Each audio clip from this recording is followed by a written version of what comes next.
Hello, everyone, and welcome to Lunch Therapy. This is the pre-show. I'm trying to be all sultry. It's not working out very well, though. Here we are, Lunch Therapy, episode 140. Is that right? Did I get that right? 140. Yeah. It's another beautiful day. Behind me is the beautiful Alps or something. I don't even know what it is, but it's cool. And we're here today to have some fun. We're going to talk about how to deal with the DMV because, that's a really fun topic. And they've got these real IDs these days that everybody has to get. Otherwise, I don't know, they should be out of the country or something. I don't know. But this is the place where we don't worry about that crap, where we don't worry about all the crap that's going on just for a half an hour. Just shake it off, breathe a little. We're gonna have a little fun sketch today. We're gonna have a little stand-up comedy. Tomorrow we're gonna have Harlan Gleason come on live, regular on the show, Harlan Gleason. After that, we're gonna have Mitch Hara is from the show Smothered on Thursday. So let's get into episode 140 of Lunch Therapy.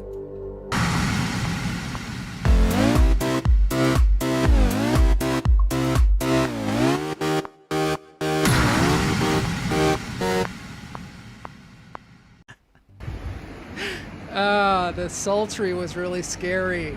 Yeah, it is pretty frightening. I was trying to talk like this. Hey everybody, here we are on Lunch Therapy. Hi from the Baja. This is Mulva. She's down there in Cabo, and this is what it looks like there. This is sent directly up there from up here, from there. Hi, Mexico. Hi, nice to be here live. It's been a while. 140, I know. 140, can you believe it? Remember when it was only 100? Remember when it was only 62? That's the way it is. That's the way it is. It's a crazy world. So here we go. We're going to take in our breath. I really need it today. I really need some breath. So here we go. In through the nose, out through the toes. So good to see everybody here. Hold it. Let it go. I have my black Lunch Therapy shirt on. Brand new one.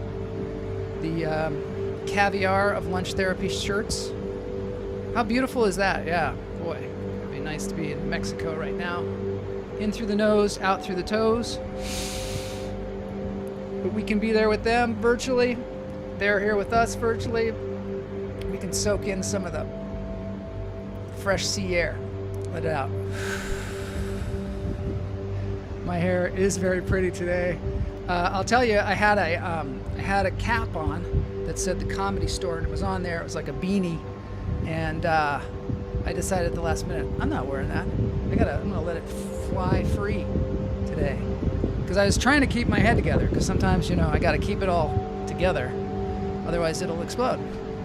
As I'm sure you've experienced exploding head syndrome. We know Ginny Sykes has. In through the nose, out through the toes.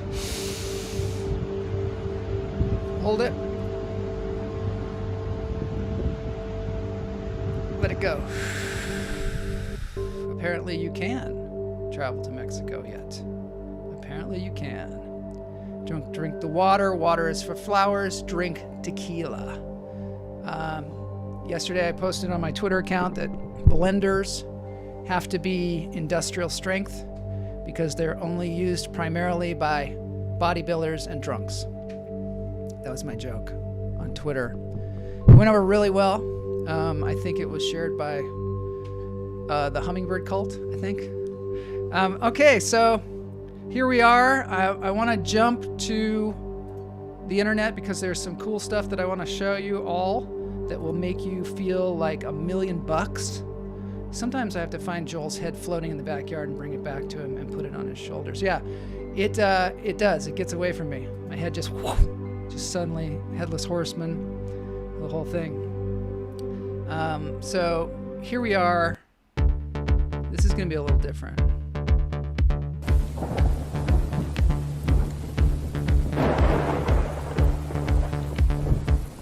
This is some thunder. I'm going to turn off the music because we can experience this thunder.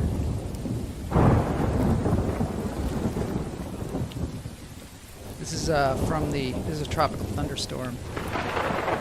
Quite different from the experience in Mexico right now. This is sounds for sleeping. Some people out there, they have a hard time sleeping. They're just awake all night. I used to do that when I was a kid. I used to stay up all night listening to the Mystery Theater on the radio. This would be great for Halloween. Oh, when my head pops off? Yeah, that is really good. It's a great costume. I can't make it happen. It just shoots off sometimes when I get really stressed out. Lately, I've been trying to reframe stress, trying to reframe it. You know, people are like, it's not stress. It's creative energy. I'm trying. So far it hasn't helped. This helps, though. So yeah, used to spend the night listening to Mystery Theater. I don't know if any of you ever listened to that. And then Larry King would talk all night, listen to him. So that's probably explains a lot about my brain damage. Okay, next is going to be something really cool. This is our buddy who does the fractals and does all the cool stuff. His name is Taz Visuals, or her. I don't even know. I just know that I communicated with Taz over the interwebs and just makes some incredible stuff. And also, we saw there was some kind of rave going on in Thailand that Taz was DJing and doing all kinds of wild visuals. This just trips me out. Look at this. It's like fractals, but then you go inside like it's, I don't know, like it's scuba diving in a cave or something, which I would be way too afraid to do. I don't know if any of you have scuba dived in a cave. This is kind of like if you were scuba diving in an underground fractal city. Looks like broccoli in there sometimes. I don't know how these things are made, but they are super trippy. I hope that people are, not too freaked out by this. I hope nobody's on like acid or something like that out there, because this would be a nightmare. Let's see what else we got here. Last week we had the inventor of the jetpack, the jet belt. And here is what he was talking about. Tyler Nelson was talking about, Nelson Tyler. I always get his name completely mixed up and completely lost with it. But anyway, this is the actual, he was talking about how they went up to a lake and they were flying around. This is that jet pack that he was showing us. He was showing us right there, and now this is it in action. I didn't have any footage of it in action. I wanted to show that to you. I mean, that guy is unbelievable.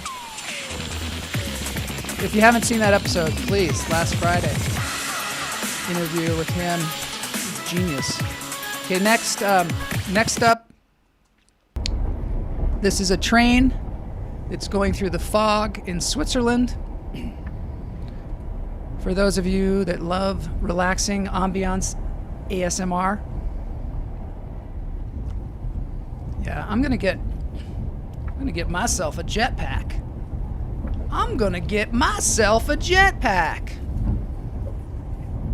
Joel has sinus issues. There should be zero scuba-ing. I wonder if the pressure would just be too much, and with my, exploding head syndrome, it could be ugly. It could be a really ugly thing.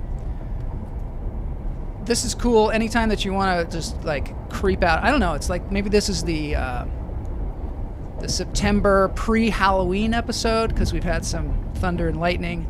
We've had some fog. We're gonna have a horrifying trip to the DMV coming up, which there's a couple things happening in the show. We're gonna have another Empaspray commercial. We're going to have. I'm going to do the dance break. I'm doing it. I'm doing it with a song that I wrote. I'm going to do some stand-up. We got to move. There's more here than meets the eye. I'll tell you that. So let's get on with it. I am really dawdling. This is the thing. This is a DMV. This is somebody throwing a tantrum at the DMV.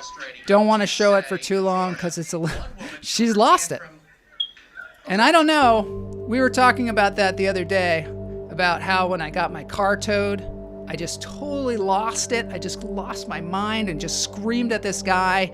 And luckily, I mean, this is a long time ago, before we had iPhones. So luckily, no one was able to video me freaking out. But sometimes, you just have had it. You've just had it. That was a woman in Florida. Clearly, her head was going to pop off. Sue enjoys the fog. It's cloudy and 72 here today. Nice. In Texas, it's 72 degrees and cloudy. I love that. A lot of us are from the Seattle area. And so when you move away to someplace hot, at first it's like, wow, this is really cool. It's sunny every day. And then after a while, you start to miss it. You start to miss the rain. I'll tell you that. All right. I see that the Kearneys have a presence here. Maura Kearney. She is in the, and she produces and acts and does all kinds of stuff. She and her husband, Tom Kearney, in the Quarantine Comedy Show, which is weekly. I highly recommend that you go over there to their YouTube channel and subscribe. Because you know how YouTube works? You got to have 1,000 subscribers before you're like a YouTuber. And then all of a sudden, you're in business. So anybody watching this show, please go over there and please go to my YouTube channel, Joel Marshall, and subscribe. And get your friends to subscribe so we can be a legitimate YouTuber. Wouldn't that be weird? Wouldn't that be cool? Okay, so exciting new product. We were talking yesterday about empathy and what empathy means and how empathy is the ability to understand and share the feelings of another. It was pretty good how I just whipped that out there. It's because it was right here. The ability to understand and share the feelings of another. And we were saying, well, wouldn't it be great if everybody could have some empathy in this world? Because I think a lot of times we're missing that. That's like a big thing these days that we're missing. Some people have it really strongly. Some people just no empathy at all. They can't understand anybody's suffering. They can't listen. They're just, blasting through the world, trying to win. And so we need some empathy. And so there's an amazing new product called Empaspray. And here's one of their commercials. Ladies and gentlemen, Empaspray. Welcome to the DMV, ma'am. Hi. Been here for so long now, and I get up here. Anyway, so here's my paperwork. I need the real ID. Yeah, this is not going to do. I'm sorry. I need also your original Social Security card. Yeah. No. Listen, it's gonna do because this is the third time I've been back, actually, and I have every single thing. I've got a whole Excel sheet. Here's the original Social Security card. Oh, I'm sorry. This is not the original. That's what they gave me at the Social Security office that I just went to. It's a copy of your social. You need the original Social Security card. You're gonna have to go to the Social Security office downtown. I was just at the Social Security office downtown. Oh, they didn't give you the right thing. No, they did. I even have, because I was concerned might happen, I have here a document from the Office of Social Security stating that, in fact, that will do for the real ID.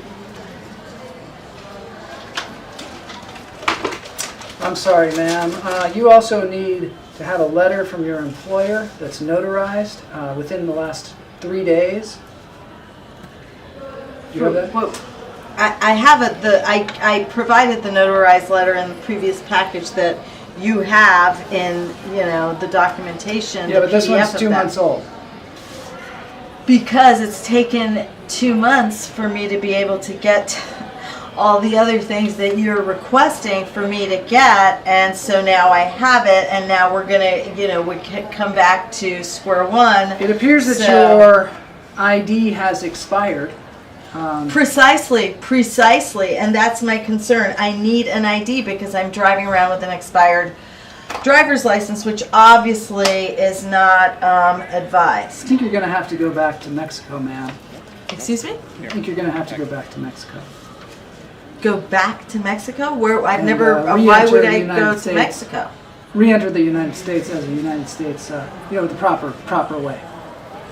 Thank you very much. Just go ahead and make an appointment for next year when you get the proper paperwork. Okay, sir. My emotional coach told me that something like this might happen, and she said, if something like this happens and you feel like you have to pull out the big guns, then pull out the big guns! Get your way with Empaspray.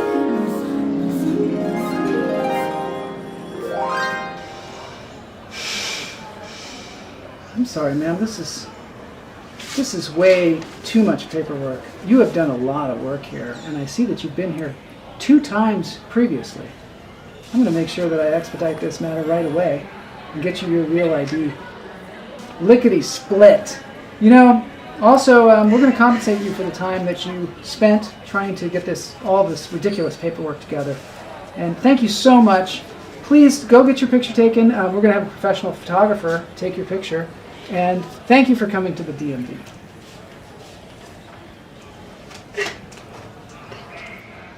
Have a nice day. Next!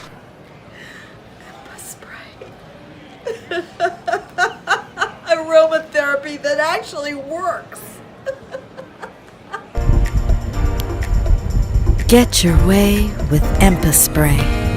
Spray it, then say it, and watch your message magnify.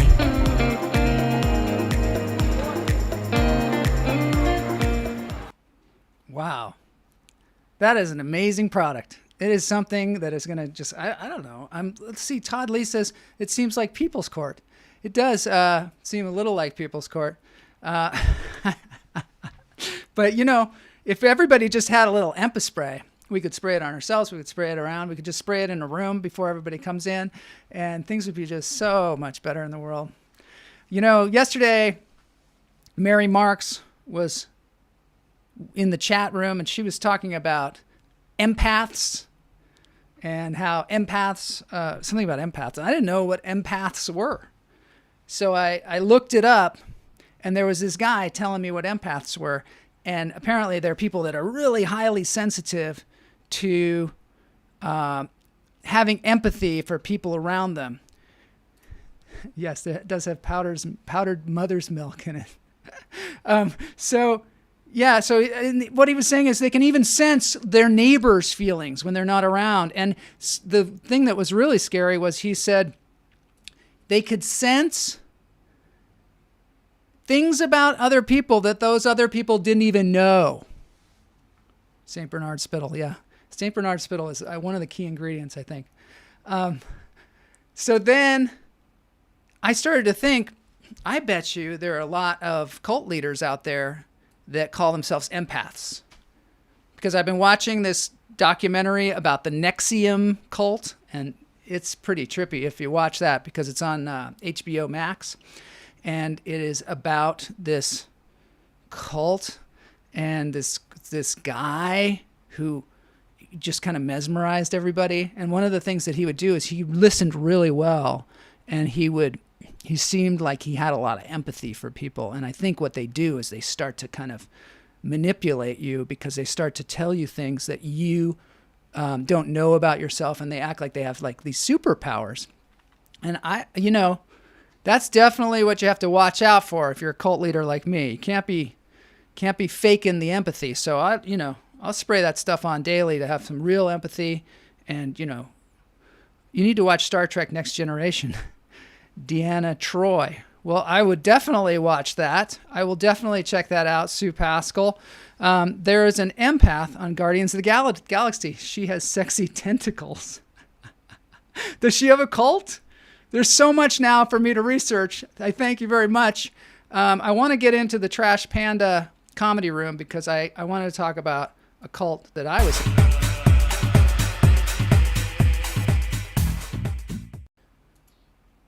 Here we are, not in the Trash Panda comedy room. It's like I'm doing comedy out by the pool. Like somebody invited me to their house. She's an empath. I'm gonna watch that. So it's like somebody hired me to come do comedy around the pool, some rich person, and so here I am. I'm not even at the Trash Panda Comedy Club, and I wanted to tell you about the two-person cult that I was in. I've been in a lot of cults. A lot of us have. They're very exciting. They're very, the brainwashing. It's good to wash your brain every once in a while, take it out, wash it so it doesn't explode, and just clean it out a little. So it's good, every once in a while to join a cult. When I think back to the first cult that I was in, it was a two-person cult, really. It was just me and my friend. We were little kids, and we were best friends. We were just in our little cult bubble. We didn't call it a cult, but, we did everything together. We went to school together. We went to church together. We went out at night together. We'd sneak around the neighborhood spying on our neighbors together. And basically whatever, he was the cult leader and I was the follower, and just whatever he said, we just, we would do it. One time we were in his backyard and he said, "Hey, let's smoke these cigarettes." And he had all these cigarettes lined up. And so we lit them and we're smoking them. And, we were in like second grade. So, it was not, it wasn't good. And so then we were like, this is boring. So we went in the house and he said, "Let's smoke some coffee." And I'm like, is that a thing? Smoking coffee? So he got this big conch shell off the shelf, filled it with coffee. We lit it and smoked it. And we were like, that's awful. So then he said, "Let's go down to the garage." So we go down to the garage and I'm like, okay, walking down to the garage, and he, there's a jar of gasoline down there. It's true. That's a Sigma Nu. These probably cults too, these fraternities. So there's a jar of gasoline down there, and he says, "Go get some matches. Let's light it on fire." And of course I'm like, okay, let's go. I'm going to his house. In the drawer, I pull out some matches. We go back and we get our faces really close to the jar of gasoline, really close. And I light the match. And, we're thinking, I don't know what we're thinking. We're thinking like Molotov cocktail, like it's just going to, the whole garage is going to go on fire, and that's going to be very exciting. So I lit the match and it went poof, like that. And I looked at him and I'm like, "Did you used to have eyebrows?" He's like, I think so. But luckily it didn't blow up the whole garage. What it did was it just lit the gases that were on the top of the gasoline. By the way, I do not recommend this to anybody. I can't guarantee that small puff of flame will happen. The whole place could catch on fire if you take a mason jar and put gasoline in it and light it. It's not recommended at all. But we did do that, and then we were like, well, that's kind of boring. It is a wonder that I'm still alive. I figure I must have a purpose. I must have a purpose in life. So then he said, well, this is boring, so let's go out on the lawn, grab that gas can. So I grabbed a gas can. He grabbed the jar, and he's like, "Just pour it all over the lawn. Just pour it all." So we poured it all over the lawn. And then he's like, light it. And I'm like, okay. So I lit it. And the thing is, I wonder why he had me light it. Is that so that later on he could be like, well, Joel, lit the place on fire. So I lit it. Boom, the whole lawn caught on fire. And I don't know, it's surprising too, because you think, you can stamp it out or maybe spray water on it, but when it's gasoline, it just kind of burns until the fuel is gone. So luckily we were able to kind of try and stomp it out, but our feet were catching on fire as well, which really makes it difficult to put out. crazy. I'm telling you a crazy gas fire story. So luckily we were able to put it out. I don't know how. Just as his mother started coming up the driveway, we put it out, and that was a huge relief. But it made me start thinking, maybe this is not the cult for me. So, a couple of days later when we were sitting at the edge of his driveway and we were lighting smoke bombs and trying to throw them in the open windows of cars driving by, I had this epiphany where I really needed to say something. And I said, do you think if your friend goes crazy, you go crazy too? And he looked at me and he said, are you talking to me? Yeah. He said, are you talking to me? And I was like, no, I'm talking to you, but I'm not talking about you. And then shortly thereafter, the movie Taxi Driver came out. I think it was probably based on him because he had he moved out of town, and that might have been the thing that actually saved my life, and perhaps his. I don't know, but he moved out of town, and I survived with a purpose. One of the things also that I forgot to mention that becomes pertinent in the dance break song that I'm going to play, because I wrote a song about this years ago. I wrote a song because the internet had come out and I was trying to find my cult leader friend, and I looked around all over on the internet and I could never find him. He was gone, right? He was just completely gone. And at that time, I'm super easy to find. So I would think he'd be like, hey, where's my cult follower friend? Why can't I find him? I should have him on the show. That would be really cool. So I couldn't find him anywhere. And I was in a music writing class with Harriet Schock, the writer of Ain't No Way to Treat a Lady by Roberta Flack? I don't know. Helen Reddy. Thank you very much, Brain. Helen Reddy did the song Ain't No Way to Treat a Lady. And my teacher wrote the song. And I wrote a song about this. So I'm going to share that as the dance break. Here we go. We're going into the dance break. And I'm singing us out. I hope you enjoy this song. The one thing that I wanted to note was we used to say, I'm the hooker in this town. That was what we would argue. We'd be like, no, I'm the hooker. No, I am the hooker in this town. No, I am. That was like a big debate that we had. Becomes pertinent in the song. Of course, I'm going to talk through my entire song too, because that's what I do to everybody else on the show. So here we are, the song Sacred Silence, written by Joel Marshall, performed somewhat by Joel Marshall.